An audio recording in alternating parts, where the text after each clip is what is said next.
Welcome to the Mother-Daughter Date podcast. Georgia and I have a lot of fun during our podcasts. We're going to be serious for this one because no one should be afraid of someone they love or someone who loves them. So if you or someone you know is in an unhealthy relationship, you can call the Canadian Human Trafficking Hotline. The number is 1-833-900-1010. You can call 24/7. Someone will be there to give you information or support. The Canadian Centre to End Human Trafficking is raising awareness by educating Canadians about healthy versus unhealthy relationships. Particularly sex trafficking is often rooted in an unhealthy relationship with someone the victim actually knows. And 57% of Canadians are unaware that human trafficking is happening right in their own backyard. And unlike the movies, it often does not involve kidnapping or cross-border travel. Sex trafficking victims are commonly lured by someone they actually know. And that person may lure them in and get them to perform sexual acts against their will in prostitution, pornography, strip clubs for the benefit of traffickers. So we're going to talk about the signs of a healthy relationship versus the signs of an unhealthy relationship. So Georgia, first of all, let's talk about a healthy relationship. So some signs of a healthy relationship are respect, consent, good communication, being supportive, and freedom. I think that all of those go together. And it involves communication, talking to the person or the people you're in a relationship with, having your own thoughts, being your own person and having feelings, and being able to resolve your conflicts together in a healthy manner, in a positive manner, really having the freedom to just be who you are together and apart. And if you feel like you don't have a voice in the relationship or have the power to be who you are alone and with them, then it might be an unhealthy relationship. And it's good to look back on these and think, okay, what's missing? What is something that I need in the relationship in order to feel comfortable and to move forward in a healthy manner with a partner? If you don't feel like you can be yourself, or if somebody's pressuring you into doing something that you don't feel comfortable with, that's an unhealthy relationship. Now, I know you took a course in school that wasn't mandatory. This is something that you signed up for in high school. And tell me a little bit about that course. It was in probably 10th grade. And there was a unit, and my lovely teacher, Miss Graham, decided to talk about sex trafficking, and none of us knew anything about it. And she sat down with us and was like, this is a serious topic, and kind of taught us all of what to look out for if we see somebody in these positions or we see any of the signs. And it was really interesting. Everyone in the class was super supportive, and we just had really good open-ended discussions, which is what you have to do. And someone in my class ended up suspecting that there was someone being involved in sex trafficking at her work. Someone came in. And she came to the teacher and was like, I'm seeing all the signs of this and I don't know what to do. I don't know if I should communicate it to a boss. I don't know who I should call. And so the teacher ended up helping her out, and I never heard the end of the story. But if we didn't have that course, we would have never known. And I think that should be mandatory to learn, because I learned it in a class that I took voluntarily, but there are so many people in the school who didn't know and who don't know to this day and don't know what to look out for.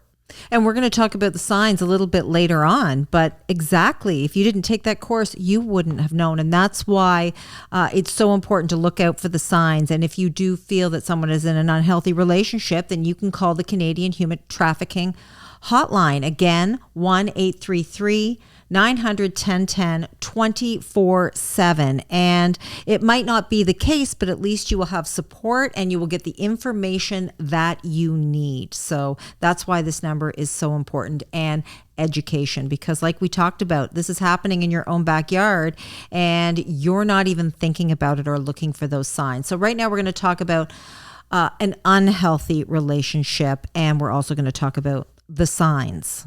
First of all, feeling pressured. We just talked about that. If you feel pressured into doing something that you don't feel comfortable with, and you don't feel comfortable saying, listen, you're pressuring me, that's an unhealthy relationship. Do you have any friends that you feel that have had gone through something like that? For sure. I think that anybody can say that they've seen this, and it's hard to be on the outside because it's hard to tell someone on the inside what's going on. Mm-hmm. They'll fight you. And doing something they don't want to do, that is definitely an unhealthy relationship, especially in relation to sexual pursuits. So being threatened either while in the relationship or while trying to end a relationship, violence. No one should ever be afraid of someone that they love or who loves them.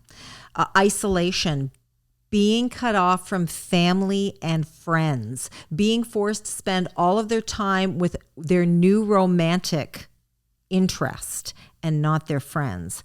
That's a big one. And loss of control, when someone is excessively jealous, does not respect boundaries, tries to control all aspects of another's life. For example, friends, activities, cell phone, and social accounts. That's, I've got multiple stories about these ones, and it's so hard because it's like it's so hard to tell someone that they're going through these things when they say they love the person. It's so hard to admit that someone's doing this, and then when you walk out, you go, oh my gosh, you were right. And it happened a lot in high school. Well, you think that person loves you because they're controlling you. Well, they must care a lot. Look how jealous they are. They're controlling my activity on my social accounts because they want to make sure that what I wear, who I talk to, if I'm friends with guys, if I leave the house, where am I going? What am I posting? They don't like what I'm posting, delete it. I have so many stories about just people, especially in high school, going through that, where it's just like, you don't even know what to do. And it's so good that we have these outlets now that we can actually figure it out. So let's talk about these red flags. Sudden change in behavior. Somebody was one way before they got into this relationship, and now you barely even know who this person is. Acts in a fearful, anxious, submissive, or nervous manner, is excessively concerned about displeasing a partner, appears to be controlled by someone else, and is becoming isolated from friends and family, and rarely responds to phone calls because they are being so controlled by someone else. Mm-hmm. Cuts and bruises, very obvious, things that can't be ignored, and tattoos. Tattoos are branded, so symbols and things that could be related to gangs. It could be related to just ownership over somebody, basically saying that they're my property, this is mine. Mm-hmm. Looking out for that, for sure. And making sure you remember what the tattoo is, because you can look it up when you get home. Because you might not know what it means. It could be a gang symbol or something. Strange possessions that are unexplained, like expensive gifts, multiple cell phones, no access to identification, excess cash, and living outside your financial means. Where is someone getting all this money when they didn't have this money before? Mm-hmm, sure. So what did you learn about that in school? To look out for these signs and to see who the person's with, mm-hmm. how the person's treating them in public. The reason my friend knew or had an idea there was something going on was because the way this person was being treated by their partner, and it was cruel, and it was very aggressive, and it was just it made her feel very uneasy. It was like, this isn't normal, or this is very unhealthy, and either way there's something wrong. And sometimes someone needs a friend, needs a family member to help them, that they are not in control themselves, and they need someone to say it's going to be okay. Because they're scared. They're afraid. Mm-hmm. So while no single indicator proves that someone is being trafficked, a combination of these signs should raise red flags. And almost always, human trafficking begins with an unhealthy relationship. And that's why we're looking for these signs. But let's talk about gaslighting, because that's something that a lot of people are talking about right now. Yeah, just like kind of using a form of communication that makes your partner or a partner feel crazy for things that are completely valid, for really just kind of manipulating them into thinking that they're doing something wrong, or that there's a different answer to something that's not necessarily correct. Basically feeling that their thoughts, their opinions are wrong when that's not the case. Yeah, and just finding a way to manipulate that, but looking innocent while doing it, looking like they're right. Yeah, and it's a form of control. Yeah, 100%. And it's so hard to even recognize that, because how do you recognize it when it's being hidden and you feel like you're crazy? Like, it's so difficult to even just understand.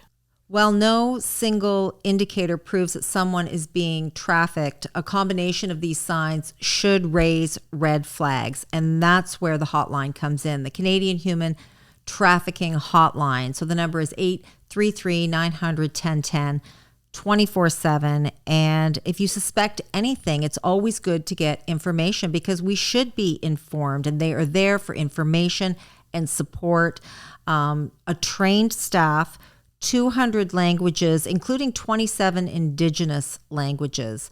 And it's so great that this is open to everyone across Canada and everyone in the world. So if you're from another part of the world, if you're not in Canada, they can direct you to the right place where you can call. They can still help. So it's good to have this resource, because people didn't know about this, and now they do. Family and friends play a vital role in supporting victims and survivors, but they need help spotting and documenting the signs of trafficking. Victims and survivors are more likely to share their experiences with a friend than a family member, especially minors. Mm-hmm. Of course, you don't want to tell your parents. You don't want to tell your family, because you're afraid of how they're going to react. Yeah. Because they're going to probably freak out. Yeah. So definitely you're going to confide in a friend, and hopefully that friend will do something about it and not keep it a secret. But that's what they're hoping. And you hope they know. That's why it's so important to know these things.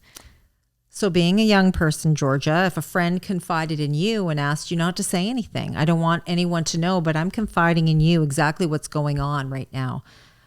Do you feel torn? Do you feel like, I don't want to jeopardize this friendship, but yet I need to help my friend because she's not capable right now of helping herself. She's being completely manipulated. Well, I would try to educate her in the best way that I can and communicate with her and tell her what I see as signs and what's going on. And I would step in and do something about it. And that's where the hotline is great, because if you don't know what to do and you're stuck between this rock and a hard place, this is my friend.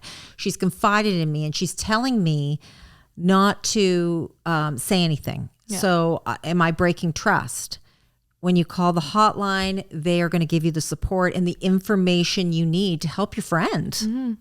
In Canada, 90% of sex trafficking survivors are women and girls, but that doesn't mean that anyone can't be sex trafficked. And that's why the hotline is there for support and information, and also the website. So if you want more information, you can always visit Canadian Centre to End Human Trafficking.ca.